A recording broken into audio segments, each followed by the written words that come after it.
and now we saw it as the head of Leviathan.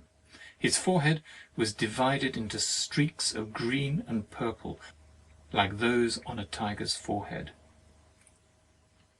Soon we saw his mouth and red gills hang just above the raging foam, tinging the black deep with beams of blood, advancing toward us with all the fury of spiritual existence. My friend the angel climbed up from his station into the mill. I remained alone, and then his appearance was no more. But I found myself sitting on a pleasant bank beside a river by moonlight, hearing a harper who sung to the harp, and his theme was, "The man who never alters his opinion is like standing water, and breeds reptiles of the mind." But I arose and sought for the mill, and there I found my angel, who, surprised, asked me how I escaped. I answered, "All that we saw was owing to your metaphysics. For when you ran away, I found myself on a bank by moonlight, hearing a harper. But now we have seen my eternal lot. Shall I show you yours?" He laughed at my proposal. I, by force, suddenly caught him by the arms, and flew westerly through the night, till we were elevated above the earth's shadow. Then I flung myself with him directly into the body of the sun. Here I clothed myself in white, and taking in my hand Swedenborg's volumes, sunk from the glorious climb, and passed all the planets till we came to Saturn. Here I stayed to rest, and then leaped into the void between Saturn and the fixed stars. "Here," said I, "is your lot, in this space, if space it may be called." Soon we saw the stable and the church, and I took him to the altar and opened the Bible, and lo, it was a deep pit into which I descended, driving the angel before me. Soon we saw 7 houses of brick. One we entered. In it were a number of monkeys, baboons, and of all species, chained by the middle, grinning and snatching at one another, but withheld by the shortness of their chains. However, I saw that they sometimes grew numerous, and then the weak were caught by the strong, and with a grinning aspect, first coupled with and then devoured, by plucking off first one limb and then another, till the body was left a helpless trunk. This, after grinning and kissing it with seeming fondness, they devoured too. And here and there I saw one savourily picking the flesh off his own tail. As the stench terribly annoyed us both, we went into the mill, and I in my hand brought out the skeleton of a body, which in the mill was Aristotle's Analytics. So the angel said, "Thy fantasy has imposed upon me, and thou oughtest to be ashamed."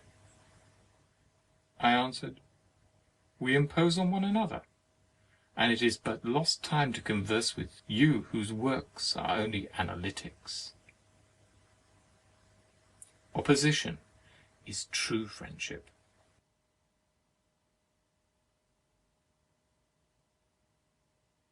I have always found that angels have the vanity to speak of themselves as the only wise. This they do with a confident insolence sprouting from systematic reasoning. Thus Swedenborg boasts that what he writes is new, though it is only the contents or index of already published books. A man carried a monkey about for a show, and because he was a little wiser than the monkey, grew vain, and conceived himself as much wiser than 7 men. It is so with Swedenborg. He shows the folly of churches, and exposes hypocrites, till he imagines that all are religious, and himself the single one on earth that ever broke a net. Now hear a plain fact. Swedenborg has not written one new truth. Now hear another. he has written all the old falsehoods. And now hear the reason. He conversed with angels who are all religious, and conversed not with devils who all hate religion, for he was incapable through his conceited notions.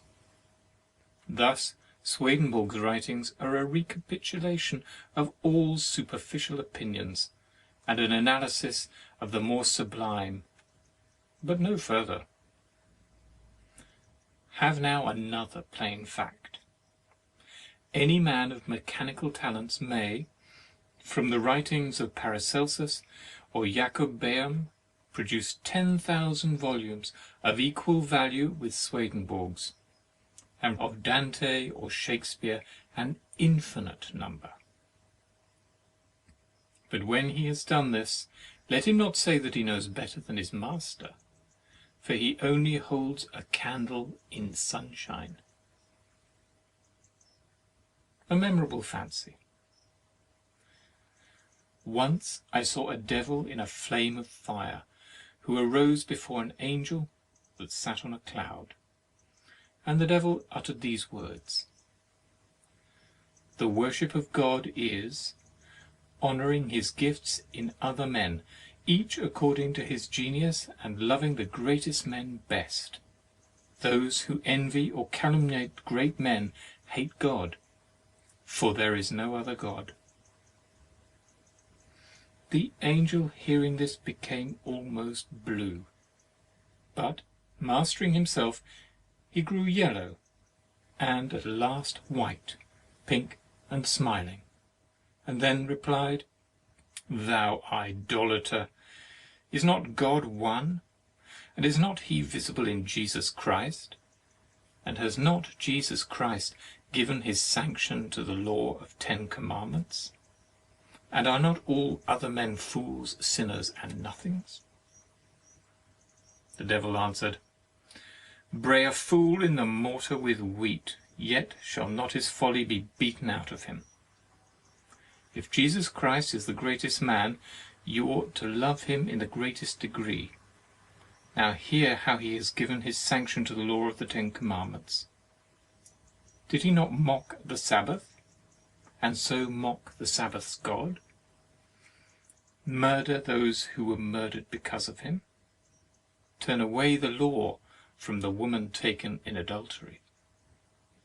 Steal the labour of others to support him? Bear false witness when he omitted making a defence before Pilate? Covet when he prayed for his disciples, and when he bid them shake off the dust of their feet against such as refused to lodge them? I tell you, no virtue can exist without breaking these 10 commandments. Jesus was all virtue, and acted from impulse, not from rules." When he had so spoken, I beheld the angel, who stretched out his arms, embracing the flame of fire, and he was consumed, and arose as Elijah. Note: this angel, who is now become a devil, is my particular friend. We often read the Bible together in its infernal or diabolical sense, which the world shall have if they behave well. I have also the Bible of hell, which the world shall have whether they will or no. One law for the lion and ox is oppression. A Song of Liberty. 1. The eternal female groaned, it was heard all over the earth. 2.